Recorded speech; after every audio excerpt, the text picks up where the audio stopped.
Flynn urged by supporters to withdraw guilty plea, as judge's actions raise eyebrows. Supporters of former National Security Advisor Michael Flynn are floating the possibility he could withdraw his guilty plea in Robert Mueller's investigation, as the new judge in the case makes some curious moves amid speculation over whether the special counsel withheld evidence. Legal experts caution that a defendant successfully withdrawing a guilty plea is rare and likely wouldn't get him off the hook. But Flynn's siblings, who are vocal in their support for the former Trump advisor on social media, seem to be advocating that he withdraw his plea. Say it very loud. Joseph J. Flynn, who helped set up the legal defense fund for his brother, tweeted Monday in response to an activist calling on Flynn to withdraw the plea. Another sister and brother of Flynn, Barbara Redgate and Jack Flynn, separately retweeted the same message from another activist that read, "Mueller suppressed evidence from the General Flynn case. His plea must be withdrawn and all charges dropped." The chatter also comes amid reports that then FBI Director James Comey told lawmakers last year that agents did not think Flynn intentionally lied to the FBI. Yet Flynn, in December, pleaded guilty to one count of making false statements to the FBI about his conversations with then-Russian Ambassador Sergei Kislyak during the transition. Flynn lost his White House job over that controversy, after being accused of misleading Vice President Mike Pence and other administration officials. The idea of Flynn withdrawing his plea has picked up steam online in recent days, especially after the Washington Examiner's Iron York reported on Comey's 2017 comments. Fueling more speculation are other unusual moves behind the scenes. Days after Flynn's plea, U.S. District Judge Rudolph Contreras recused himself and was replaced by Judge Emmett Sullivan. Sullivan has a reputation for punishing Department of Justice overreach, including during the case against the late Alaska Republican Senator Ted Stevens. Sullivan then raised eyebrows when he ordered prosecutors to give Flynn's lawyers any evidence in its possession that is favorable to Flynn. Mueller's team has since postponed Flynn's sentencing. And last Wednesday, Mueller's team filed a protective order governing the production of discovery, which indicates they won't fight the order to hand over documents. The developments have piqued the interest of former federal prosecutors, who argue there could be bombshells in the material.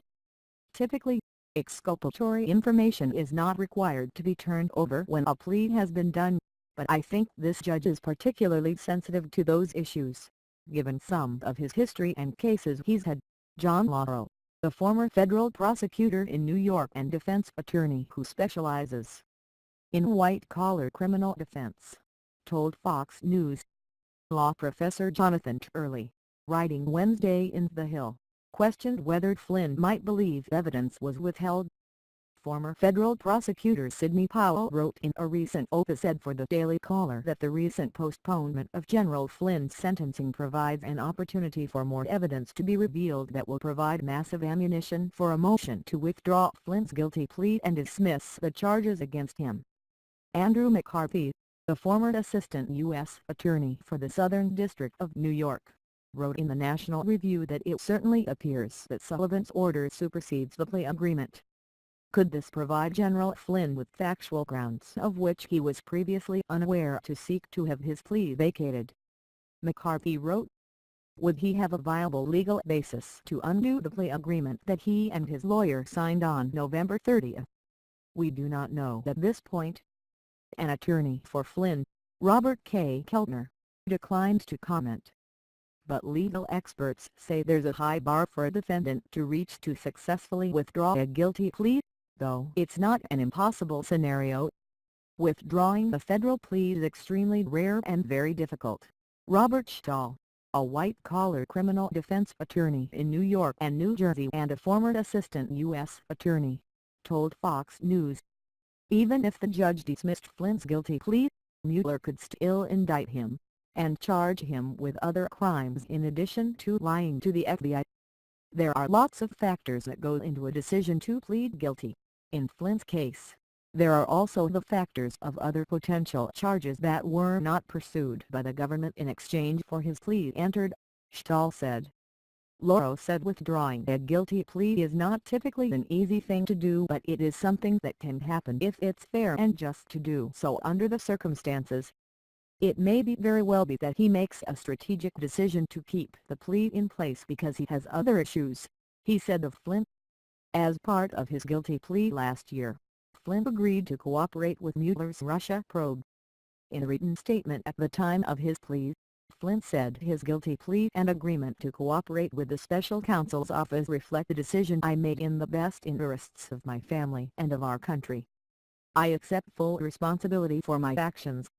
Meanwhile, President Trump, who previously said Flynn lied, has not ruled out pardoning his former advisor. "I don't want to talk about pardons with Michael Flynn yet," Trump said last year. "We'll see what happens. Let's see